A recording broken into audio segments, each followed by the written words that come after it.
Welcome to my channel CA Joyam. Today we will discuss the concept of blocked ITC under GST Act. Hope you enjoy the knowledge sharing. Hi friends, this is a very important update on GST. GSTR 2B. There was a system of provisional input tax credit of 5% in case there is a mismatch between your claim and the person to whom you have made the payment or received the payment's claim.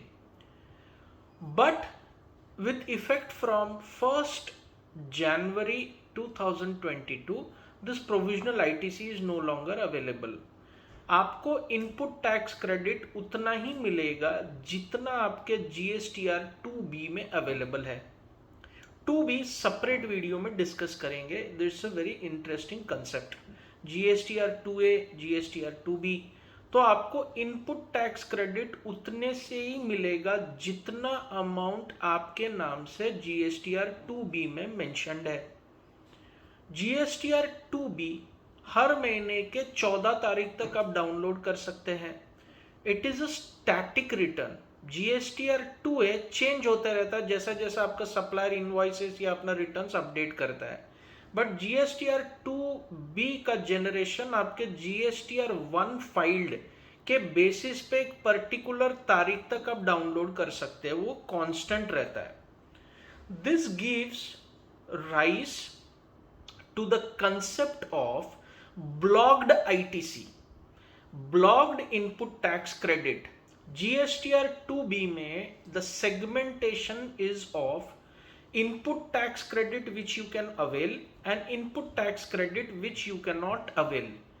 तो ये जो basis है gives rise to a theory of blocked input tax credit. Blocked BLOCKED, blocked ITC। मैं इसी spelling बोल रहा हूं थोड़ा वीडियो लंबा करने के लिए, सब्सक्राइब जरूर करें। तो ऐसे कई सारे प्रोविजंस है जीएसटी में जिसके तहत आप आईटीसी नहीं ले सकते। सबसे पहले अगर आपने फ्रॉड किया है, मिस रिप्रेजेंटेशन ऑफ फैक्ट्स किया है, विलफुल डिफाल्केशन किया है, फेक इनवॉइसिंग किया है, तो आपको जिंदगी में आईटीसी नहीं मिलेगा। It is permanently blocked.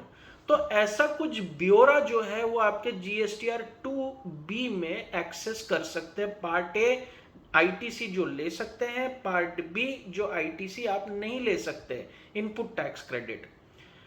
तो ब्लॉक्ड आईटीसी में एक टर्म है, आपको क्या पता है कि 13 जन के ऊपर कैरी करने वाले व्हीकल पे इनपुट टैक्स क्रेडिट नहीं है, except for manufacturing units who transport their employees to and from office and manufacturers of vehicles and dealers of vehicle, जो जिनका काम ही है इस पे डील करना।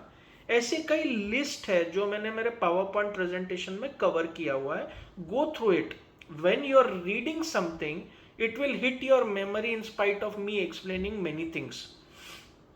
In few videos from now I will start a tutorial on every topic I will cover on the board. I will write and you can go through it, but the PowerPoint presentation will help you. तो ऐसे ITC का basic theory क्या है? अगर मैं gold खरीद रहा हूं, खरीदते वक्त जो मैं GST पे करता हूं उसका इनपुट टैक्स क्रेडिट ले सकता हूं क्या? नहीं ले सकता। मैं गोल्ड डीलर हूं तो ही वो आईटीसी ले सकता हूं। तो थंब रूल क्या है? थंब रूल GST में ये है कि अगर कमोडिटी जो आप खरीद रहे हैं उसके बिजनेस में आप है तो आपको उस चीज का इनपुट टैक्स क्रेडिट मिलेगा। जो चीज का डीलर आप नहीं है, अगर वो चीज आपने खरीदा तो आईटीसी नहीं मिलेगा। The input tax credit will not be available. तो ऐसा description is given in the return GSTR 2B। Part A ITC available, part B ITC not available. Simple. While filing your 3B, you should take care to account for only those credits which are available. If you forcibly take a ITC or don't reverse in GSTR 3B, then from the date of availing till the date of reversal or payment, interest at 24% per annum is applicable, which is a very heavy rate of interest. Mark this. So go through the list on which the ITC will be restricted as per Rule 17 subsection 5 of the GST Act, you can go through the PowerPoint presentation. So this concept of blocked ITC, if I am purchasing something 100 rupees worth of product, say AC, office furniture, aircraft, vehicle, if I am dealing in that product, I will be able to take a input tax credit. If I am not dealing in the product, then ITC is blocked by the department. It is known as blocked ITC. So it is a very important discussion. So you can go through the PowerPoint presentation, go through it and revert for any queries. It's an open field. On this topic we can have a lengthy discussion also. I will be happy to explain. Hope you like the knowledge sharing.